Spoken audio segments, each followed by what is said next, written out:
Hello students, in today's audio video class let us discuss the concept of domestic economic territory. Here what it is written here, first let us read them. Domestic territory is a geographical territory administered by a government within which persons, goods and capital circulate freely. Areas of operation generating domestic income, freedom of circulation of persons, goods and capital. मतलब domestic territory is a territory in which there is a single central government, single currency rule, one flag, under which the territory under which goods and services freely move from one part to another without any visa requirement, like India, from Kashmir to Kanyakumari, Gujarat to Nagaland, and even some parts of Indian Oceans, Arabian Seas, Bay of Bengal, and in air, the atmosphere, upper part, there is India, the political India. And that political India, in which the Union Government of India is single central government agency, that area is called domestic territory of India. In the same way, what we can say कि domestic territory का मतलब वो एक economy का वो सारा area जो उसके सेंट्रल गवर्नमेंट के अंडर में आता है. देयर में भी डिफरेंट स्टेट्स, प्रोविंसेस में भी डिफरेंट, डिस्ट्रिक्ट्स में भी डिफरेंट, विलेजेस में भी डिफरेंट, पंचायत गवर्नमेंट में भी डिफरेंट, स्टेट गवर्नमेंट में भी different, but there is single central government जिसके अंडर में, जैसे यूनाइटेड स्टेट्स ऑफ इंडिया, एक जो यूएसए जितना बड़ा है वो यूएसए का डोमेस्टिक टेरिटरी कहलाएगा. जो इंडिया पॉलिटिकल इंडिया है, जहाँ पे यूनियन गवर्नमेंट ऑफ इंडिया का रूल गवर्नमेंट चलती है, वो सारा पॉलिटिकल इंडिया इंडिया का डोमेस्टिक टेरिटरी कहलाएगा. तो एक तरह से वो जियोग्राफिकल टेरिटरी हो गया. Scope identified as political frontiers including territorial waters and air space. बिल्कुल देखिए, समझा रहा आपको कि जब हम लोग डोमेस्टिक टेरिटरी की बात करते हैं तो जो पॉलिटिकल इंडिया वो तो है ही, लेकिन इसके अलावा एयर और वाटर में भी हमारा वो डोमेस्टिक टेरिटरी जाता है. Embassies, consulates, military bases etcetera located abroad but including those located with in the political frontiers. हाँ, मतलब क्या, भारत के जो भी एम्बेसीज हैं जो इंडिया से बाहर है, भले ही इंडिया के जो कंसुलेट्स है जो इंडिया के बाहर कहीं भी हो, यूएसए में हो, इंग्लैंड में हो, जापान में हो, चीन में हो, और इंडिया का जो मिलिट्री बेस है जो इंडिया से बाहर कहीं भी किसी दूसरे देश में भी हो, वो सब भी इंडिया के डोमेस्टिक टेरिटरी में काउंट होगा.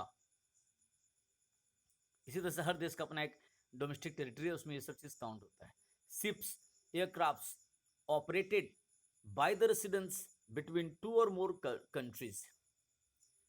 और जो भी शिप्स एयरक्राफ्ट्स है जो हमारे देश के लोगों के द्वारा, हमारे देश के रेसिडेंट्स के द्वारा दुनिया भर में ट्रैवल करने के लिए यूज़ किया जाता है, तो वो शिप्स और एयरक्राफ्ट्स जो इंडियंस के द्वारा ओन्ड है, लेकिन वो मूवमेंट यहाँ से किसी दूसरे देश आना जाना करता है, वो शिप्स और एयरक्राफ्ट्स भी कहीं भी रहे, वो डोमेस्टिक टेरिटरी में काउंट इंडिया का होगा. Fishing vessels, oil and natural gas rigs etcetera operated by the residents in the international waters or other areas over which the country enjoys the exclusive rights of or jurisdiction. मतलब मछली पकड़ने के जहाज होते हैं, वो इंडिया के बाहर भी कहीं जा सकता है, तो जहाँ जहाँ वो उसको राइट है जाने का, मछली पकड़ने का. ऑयल एंड नेचुरल गैस, जैसे कि मुंबई हाई है या और भी कहीं का जो oil and natural gas area, जहाँ पे भारतीय कंपनी को राइट है वहाँ से oil and natural gas dug out करने का, निकालने का बाहर, तो वो सब जो इंडियंस रेसिडेंट के द्वारा इंडिया के बाहर भी कहीं अगर ओन्ड है, तो वो सब भी इंडिया के डोमेस्टिक टेरिटरी में आएगा। नॉर्मल रेसिडेंट अब क्या है? अब इससे पहले हम लोग डोमेस्टिक टेरिटरी के बारे में डिस्कशन किया। Now we are going to discuss about the normal resident. Normal resident is a person or an institution who ordinarily resides in that country and whose center of economic interest lies in that country. Normal resident उस व्यक्ति या संस्था को कहा जाता है जो जिस देश में रहता है उस देश में ही उसका इकोनॉमिक इंटरेस्ट है, उसका कोई ना कोई इकोनॉमिक एक्टिविटी वहाँ पे चल रहा है, वो कर रहा है, तो वो वहाँ के डोमेस्टिक टेरिटरी का हिस्सा हो जाता है और वो वहाँ का नॉर्मल रेसिडेंट कहलाता है। सेंटर ऑफ इकोनॉमिक इंटरेस्ट मतलब क्या? देखिए समझा रहा, द रेसिडेंट लिव्स और is located with in the economic territory, मतलब उसका जो रहता है या उसका जो घर है, एक घर रहने का, वो उस हमारे जैसे इंडियन इकोनॉमिक टेरिटरी के अंदर होना चाहिए। The resident carriage out the basic economic activities of earning, spending and accumulation from that location. और जिस जगह में, जैसे पॉलिटिकल इंडिया में आपका कहीं भी घर है, रेसिडेंट है, और पॉलिटिकल इंडिया में ही आप कोई ना कोई इकोनॉमिक एक्टिविटीज करके इनकम कर रहे, एक्सपेंडिचर्स कर रहे और एक्यूमुलेशंस कर रहे। एक्यूमुलेशंस माने सेविंग या फर्दर इन्वेस्टमेंट एक्सेट्रा।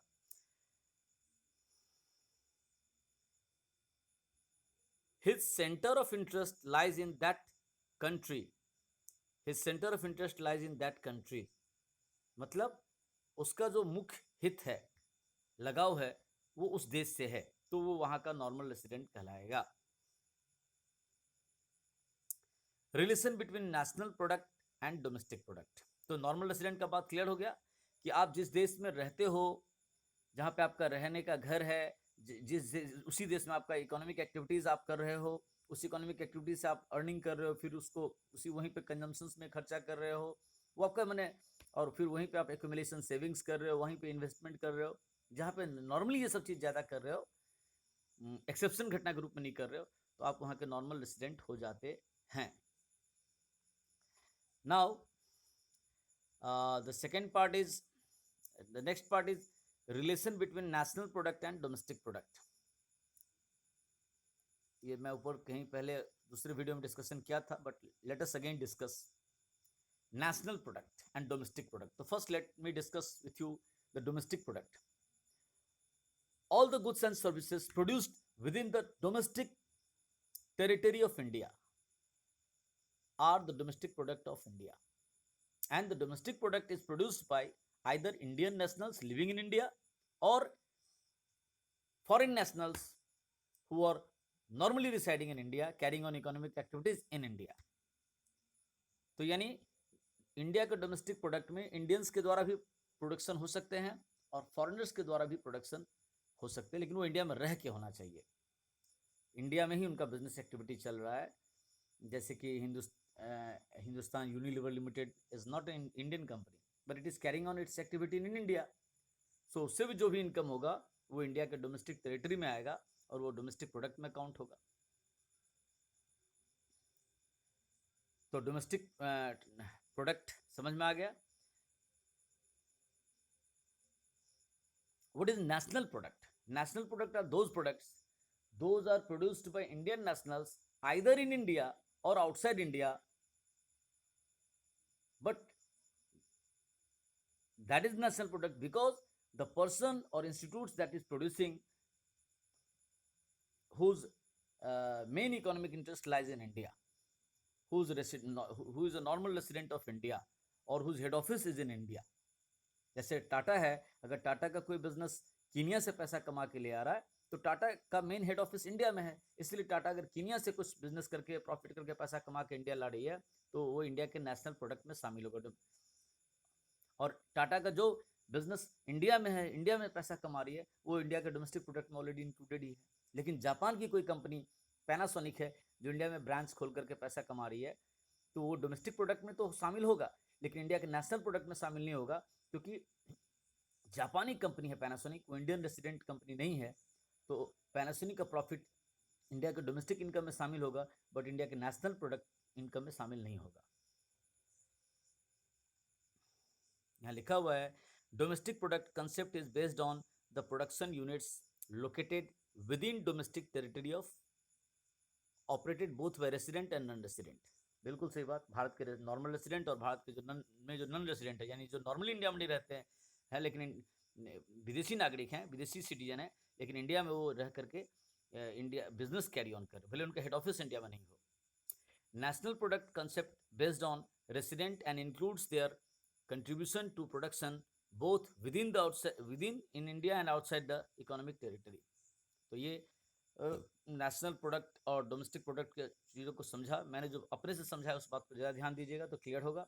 फिर यहाँ जो लिखा हुआ उसको भी समझें। यहाँ national product is equal to domestic product plus resident contribution to production outside the India, उसको फीफा कहते हैं, factor income from abroad, minus non resident contribution to production inside the economic territory, उसको फीटा कहते हैं, factor income to abroad. Methods of calculation of national income, इसको अगले अलग से डिस्कस करेंगे। पहले ये concept of domestic economic territory, concept of resident normal resident को समझे, फिर नेशनल प्रोडक्ट डोमेस्टिक प्रोडक्ट को जो हम लोग ने डिस्कस किया उसको आप समझिए और अपने से इसको रीडिंग करके अंडरस्टैंडिंग करके अपने बुक से भी पढ़िए, समझिए। Thank you.